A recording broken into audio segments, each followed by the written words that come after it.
नमस्कार, मैं वरुण कुमार। आप देख रहे हैं मनी 9 का खास बुलेटिन मनी टाइम, जहां हम आपके लिए लेकर आए हैं ऐसी खबरें जिनको जानना आपके लिए ज़रूरी है। तो आइए शुरू करते हैं।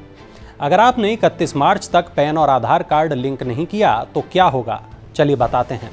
31 मार्च से पहले पैन नंबर यानी पैन परमानेंट अकाउंट नंबर को आधार के साथ लिंक कराना बहुत ज़रूरी है। इसके बाद ऐसा करने के लिए आपको जुर्माना भरना पड़ेगा। अगर 31 मार्च तक आधार के साथ पैन लिंक नहीं हुआ तब आपका पैन बेकार या यूं कहें कि निष्क्रिय हो जाएगा। अगर आपका पैन निष्क्रिय हो गया तो आप कई तरह के वित्तीय लेन देन नहीं कर पाएंगे, आप बैंक अकाउंट नहीं खुला पाएंगे, शेयरों और म्यूचुअल फंड्स में निवेश नहीं कर पाएंगे। आधार के साथ पैन को लिंक करने का कानून 2017 के बजट में पेश किया गया था। अगर आप और आपके बच्चे पिज़्ज़ा खाने के शौकीन हैं तो ये खबर आपको परेशान कर सकती है। आने वाले दिनों में पिज़्ज़ा की टॉपिंग के लिए आपको अलग से ज़्यादा पैसे चुकाने पड़ सकते हैं। हरियाणा के appellate authority for advance ruling का ये कहना है कि पिज़्ज़ा टॉपिंग पिज़्ज़ा नहीं है, इसलिए उसे अलग से क्लासिफाई किए जाने की ज़रूरत है। इस पर 18% GST लगाया जाना चाहिए। अपीलेट अथॉरिटी की इस रूलिंग के चलते पिज़्ज़ा पर लगने वाले टैक्स का मामला उलझ सकता है। दरअसल पिज़्ज़ा के बनाने और उसे बेचने के आधार पर GST लगाया जाता है। मसलन होटल में खरीदकर पिज़्ज़ा खाने पर 5% का GST लगता है, लेकिन पिज़्ज़ा बेस अलग से खरीदने पर 12% का GST लगता है और वहीं पिज़्ज़ा की होम डिलीवरी कराने पर 18% का GST लगता है। अगर आप भी CNG कार चलाते हैं तो आपके लिए एक अच्छी खबर है। महाराष्ट्र सरकार ने राज्य में CNG के दामों में कटौती कर दी है। राज्य ने CNG पर वैट 13.5% से घटाकर 3% कर दिया है। इससे ग्राहकों के लिए CNG के दाम 5.75 रुपये प्रति किलोग्राम कम हो गए हैं।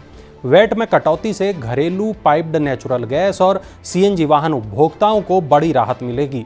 CNG न केवल एक किफ़ायती ईंधन है बल्कि एक स्वच्छ ईंधन भी है। सरकार के इस कदम से क्लीन एनर्जी के उपयोग को बढ़ावा मिलेगा और पेट्रोल डीजल पर निर्भरता भी कम होगी।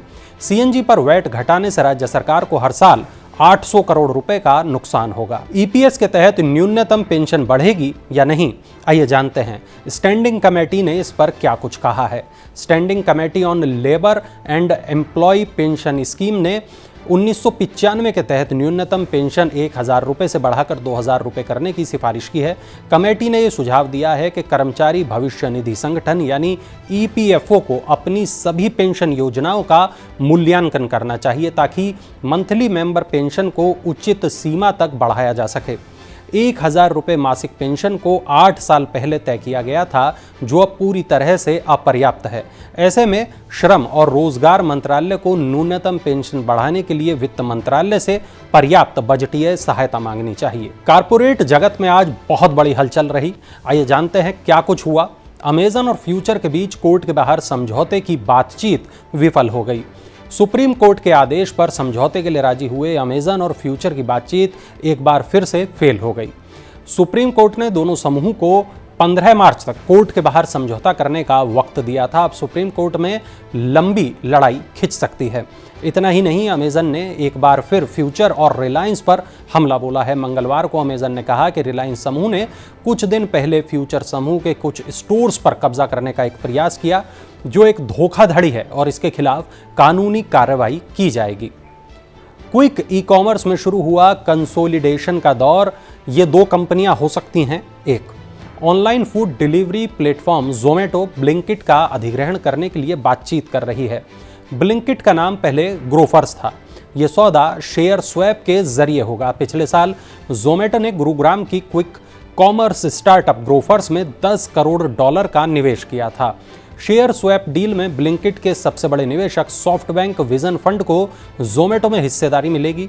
रोचक बात यह है कि सॉफ्टबैंक ने पिछले साल फूड डिलीवरी कंपनी स्विगी में भी $45 करोड़ का बड़ा निवेश किया है। अब हम आपको बताते हैं ऑटो इंडस्ट्री से आ रही कुछ बड़ी खबरों के बारे में। टाटा मोटर्स ने इलेक्ट्रिक व्हीकल सेगमेंट के लिए एक बड़ी योजना बनाई है। टाटा मोटर्स अगले 5 सालों में EV सेगमेंट में 15,000 करोड़ रुपए का निवेश करने की योजना पर काम कर रहा है।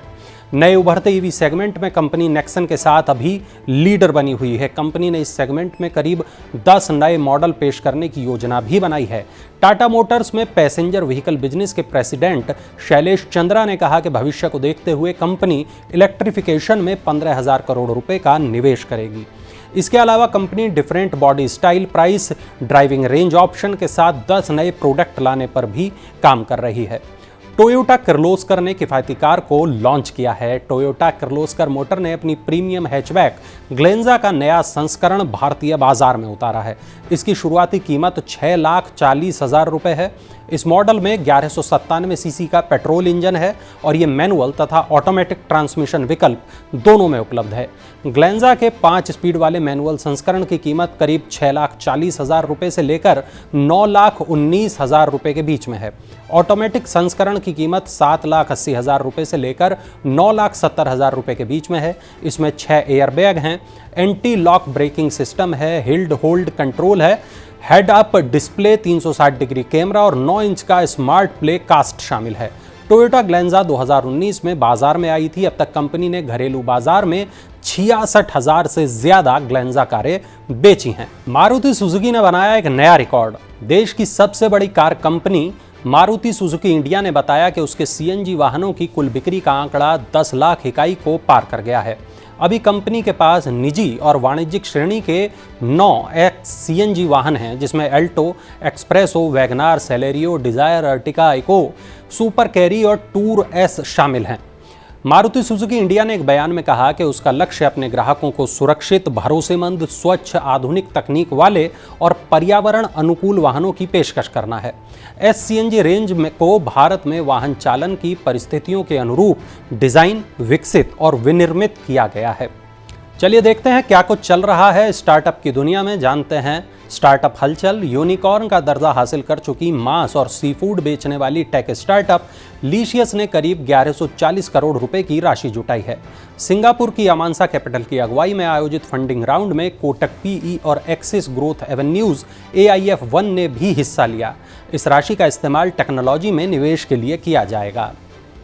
ई commerce buy and build startup यूप्लासो ने pre series B funding round में $1.5 करोड़ जुटाए हैं। Gulf Islamic investment, Northern Arc और यूनिटी बैंक ने ये निवेश किया है। यूपीएससीआईओ में अमेजन, फ्लिपकार्ट और अन्य मार्केटप्लेस पर बिकने वाले high growth e commerce brand में हिस्सेदारी खरीदता है।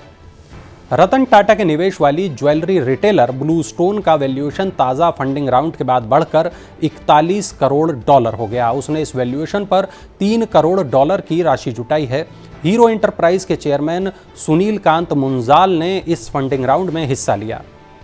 ये आज की बड़ी खबरें थी। तो आप से ये अनुरोध है कि मनी9 को YouTube पर ज़रूर सब्सक्राइब करें, ज़रूर फॉलो करें मनी9 के ट्विटर को, इंस्टाग्राम को, मनी9 के फेसबुक पेज को। और चलते चलते अब देखिए हमारा ये खास इन्फोग्राफिक।